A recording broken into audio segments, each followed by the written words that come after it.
In Canada, there are things, old things, forgotten places where history and horror overlap.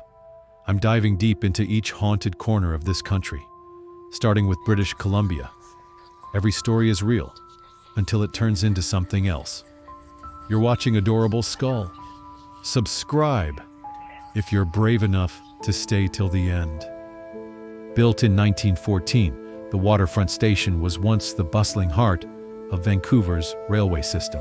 Thousands passed through its marble corridors, immigrants, soldiers, and travelers filled with hope and grief.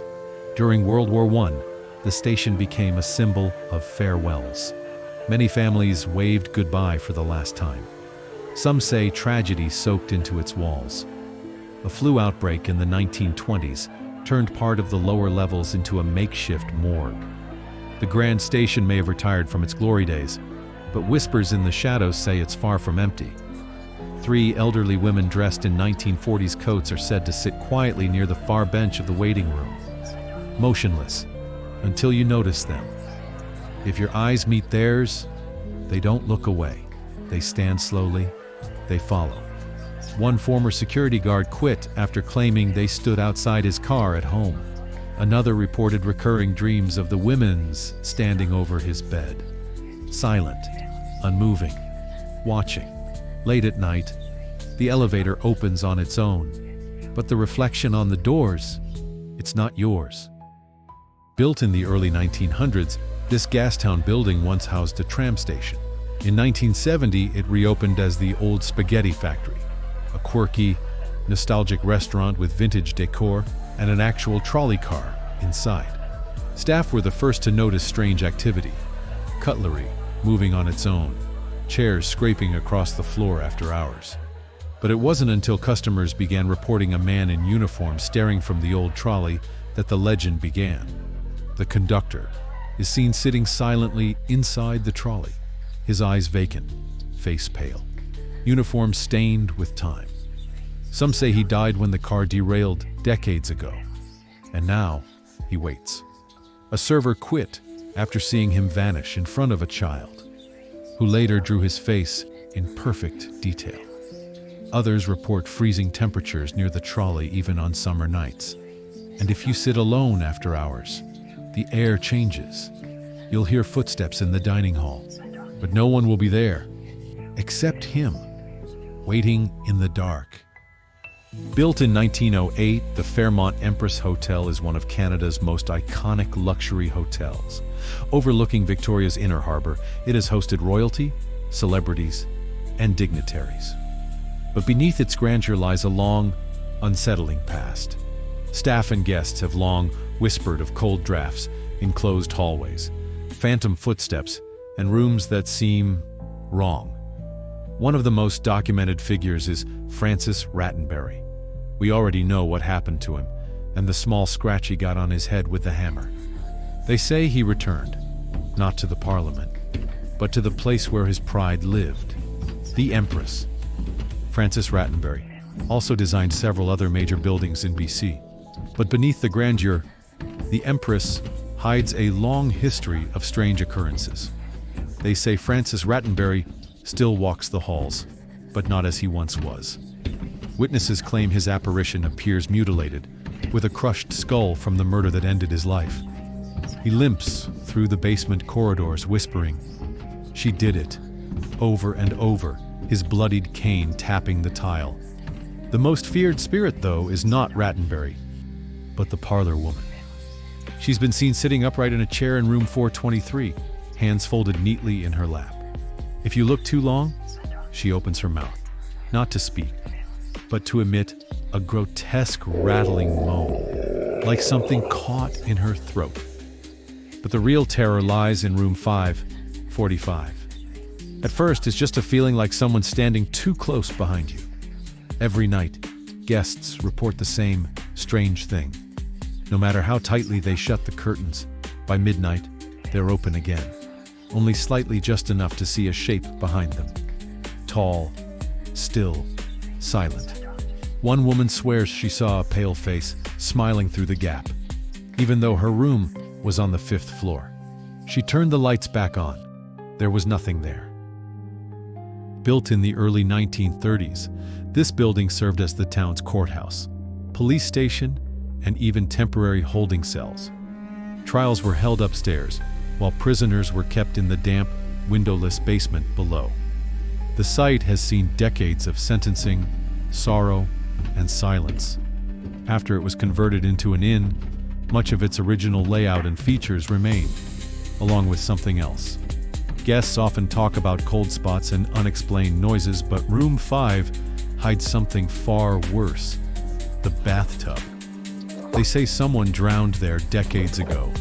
No records say who, only that the water overflowed and no one ever claimed the body. Since then, strange things happen. Guests have reported hearing bubbling screams coming from the tub, even when it's empty. One woman claimed that as she leaned in to examine the old porcelain, and a hand brushed her ankle from below the surface. She ran screaming, but the worst stories come from those brave or unlucky enough to bathe in it. They describe pressure on their chest as if invisible hands are pushing them under. One man said he couldn't move, his arms pinned, water rising, until a voice gurgled into his ear, "Let me breathe through you."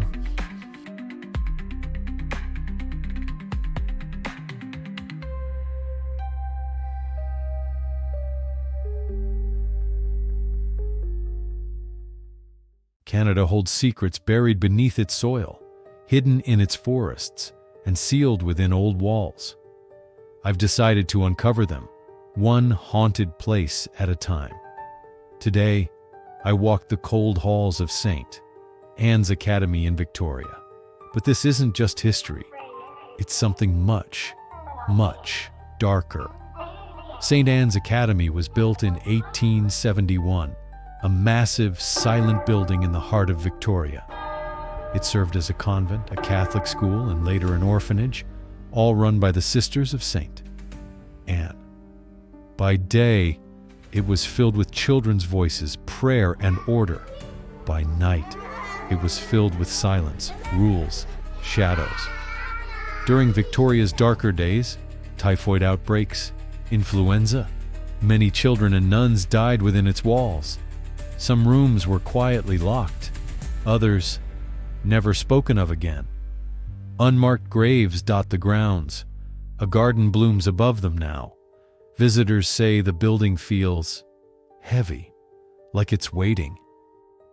Some claim the spirits inside aren't evil, just trapped, but others say that too much grief, too much silence can rot even the gentlest soul. Today it's a museum, but the walls still creak like someone's pacing. The doors still close without wind, and the chapel still echoes when no one is inside. In the old confessional, the wood creaks like breath.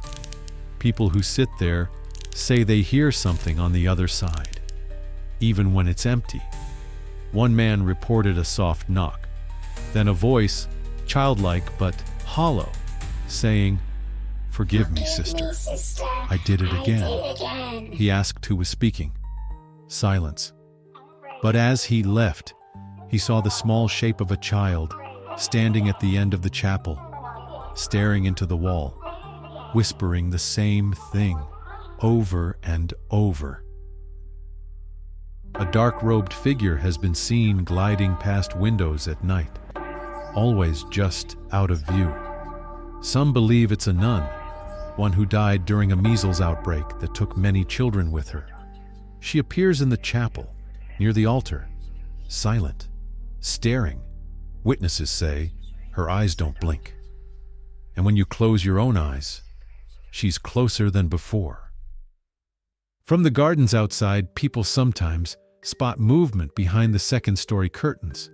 A pale face, watching, blinking slowly. The spirit of a girl who died of fever, left behind while the others were taken to safety. One woman took a photo of the window. Later that night, her lights began flickering in patterns. She dreamed of the girl crawling out from under her bed, reaching out and whispering, but not in words, just the sound of teeth grinding and nails tapping wood. There are over 100 graves on the property, many unmarked. Mostly children, some nuns, no records, no names. But some say the names come back anyway, in whispers. A visitor once recorded silence near the old garden. When she played it later, a child's voice whispered a name she didn't know. Another woman's phone lit up at 3:11 a.m. A child's voice repeated her name backwards and laughed. She hasn't used the phone since, but it still turns on every night. The third floor is closed to the public. They say it's just storage, but janitors refuse to go up there alone. Doors slam on their own. Footsteps echo when no one's there, and the air feels like it's breathing. One night, a staff member heard soft weeping at the end of the hallway. She followed it, found nothing but a closed classroom door. When she turned to leave, the door behind her creaked open, and the crying was suddenly right behind her, but coming from inside her own ears. St. Anne's Academy was built on faith and sacrifice. But faith doesn't always save you from what lingers, and the silence here is never empty.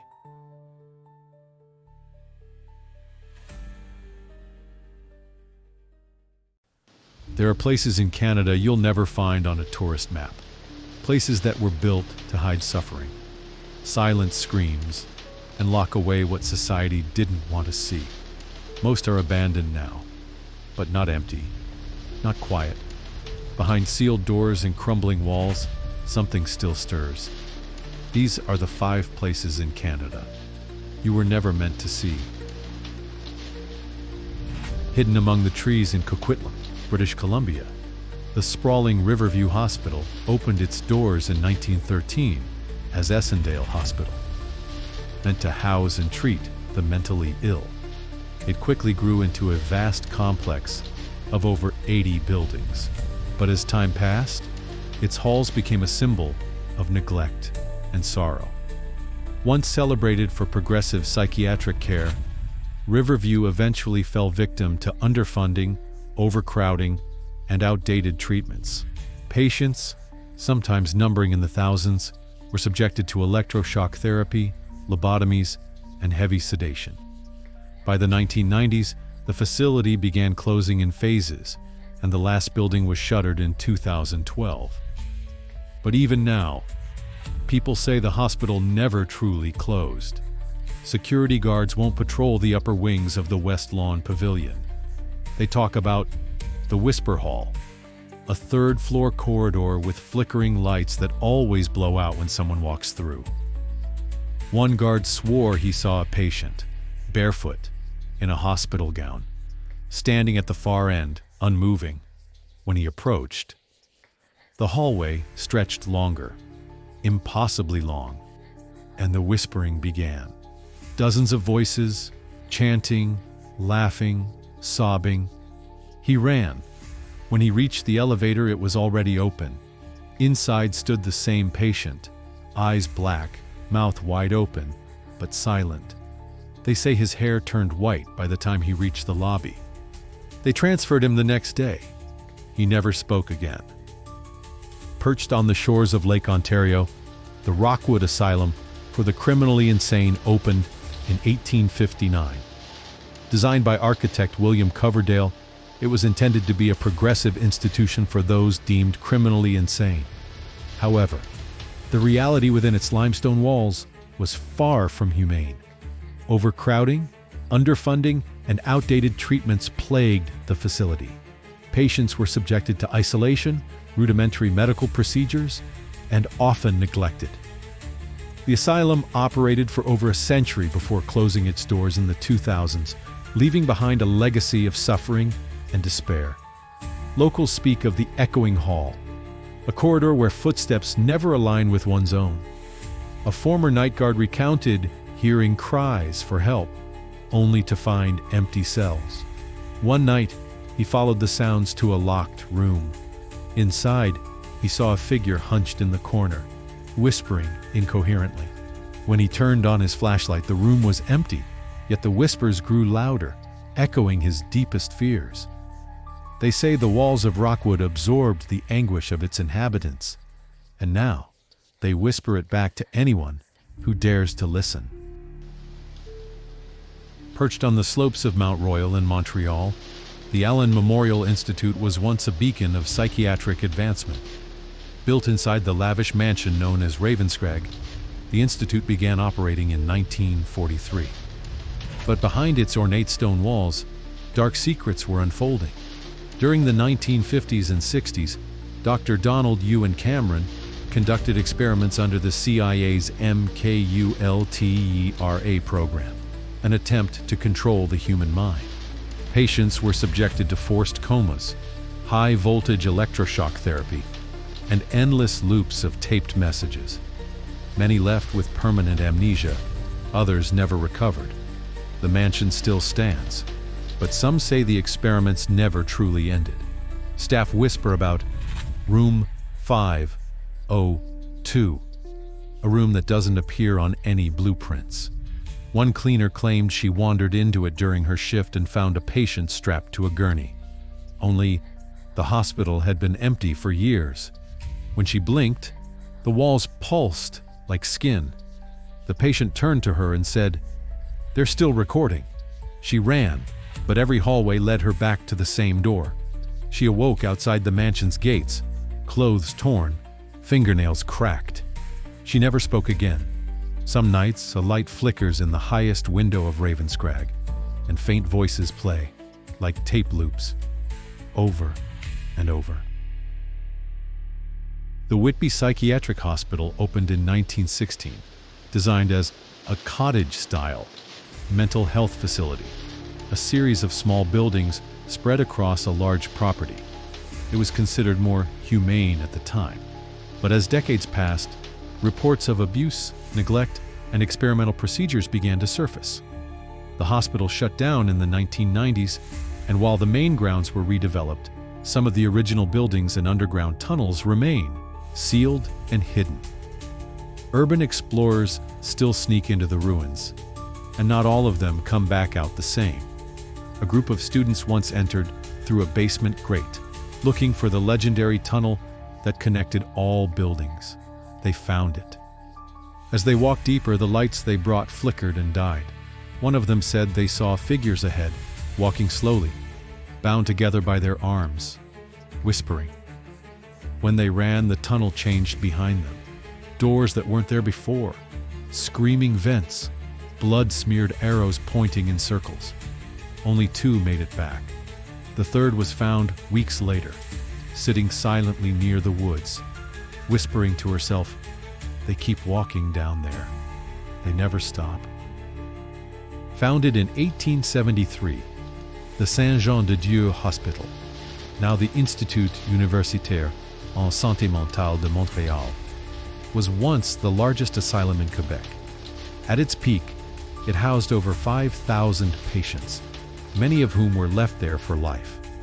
Conditions were harsh, and many patients died anonymously. In 1890 alone, over 500 bodies were buried in unmarked graves on the grounds. Records were lost, their names forgotten. Today, most of the old buildings have been replaced, but some wards remain, and so do the stories. Nurses talk about the shadow bed in the old palliative wing, bed 33. Cameras set up for monitoring always shut off between 2:11 and 2:13 a.m. During those 2 minutes, nurses report hearing wheels turning and voices calling from the hallway. One nurse stayed behind to watch. She saw the empty bed shift, as if someone sat on it. The sheet pressed down. Then, the whisper, "Why did they forget me?" Her hair turned gray within a week. In the heart of Victoria stands Craigdarroch Castle, a mansion built with coal wealth and haunted by tragedy. Robert Dunsmore, the tycoon who commissioned it, died before its completion.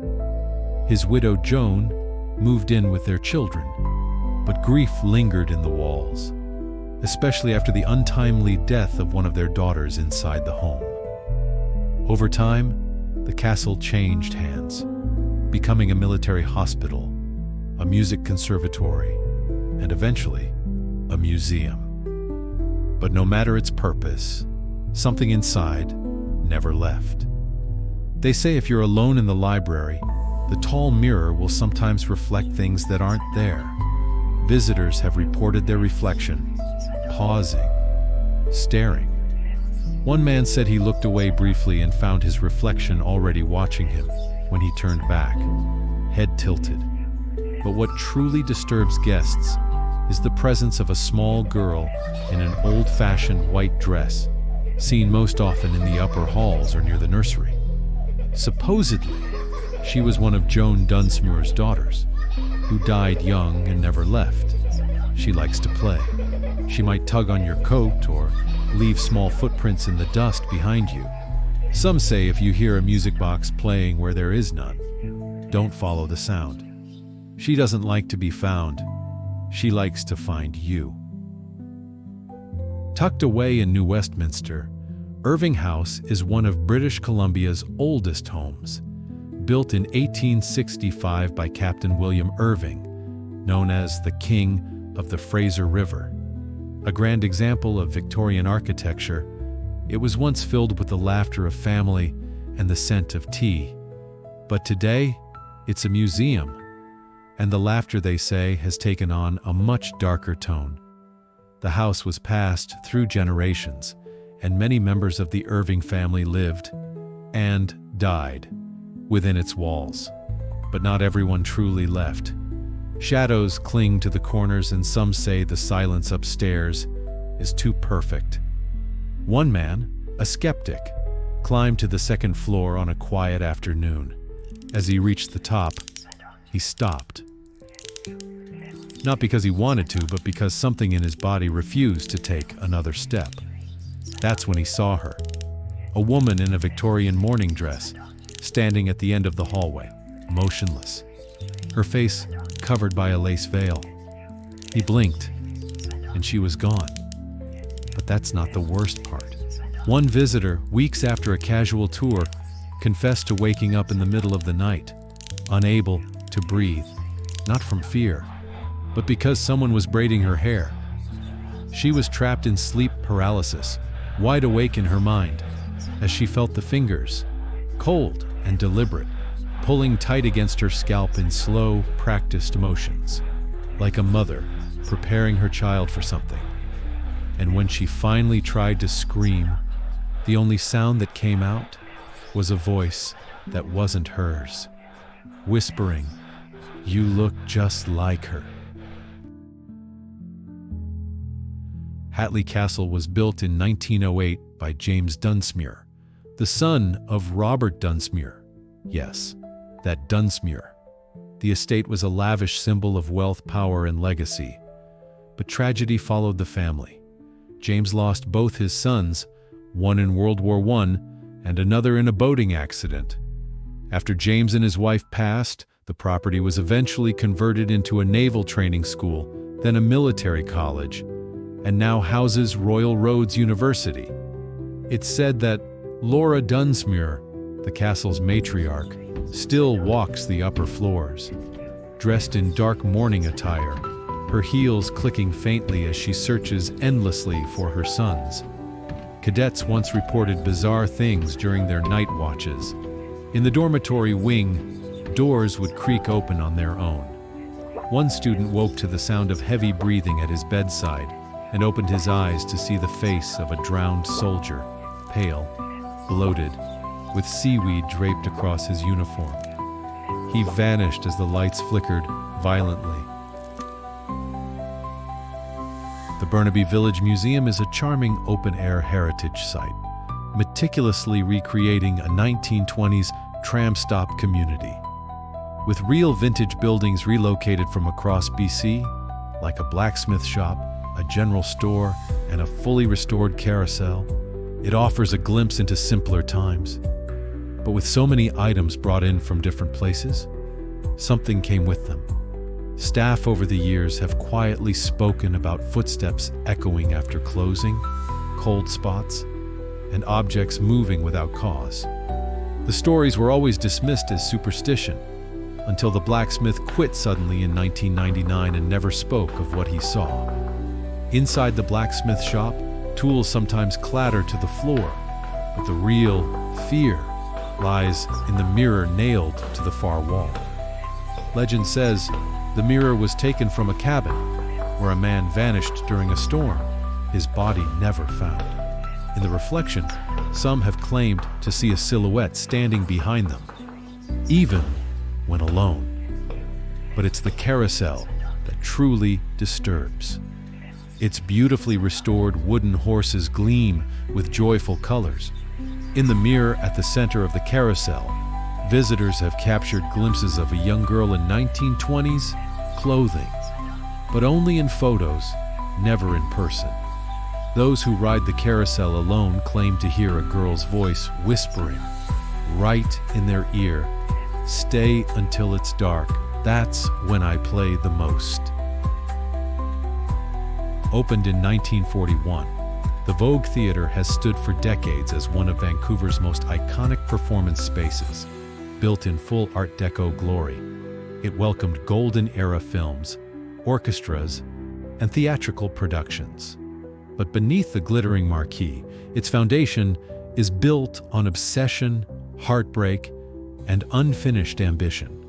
A lesser-known rumor surrounds a failed actress, Evelyn Price, who took her life after being rejected from a production here in 1947. At night, ushers have claimed to see a figure sitting there on row E, seat 12, watching rehearsals with an unnatural stillness. If you try to look directly at her, the shadows shift subtly, like she moves just outside your vision.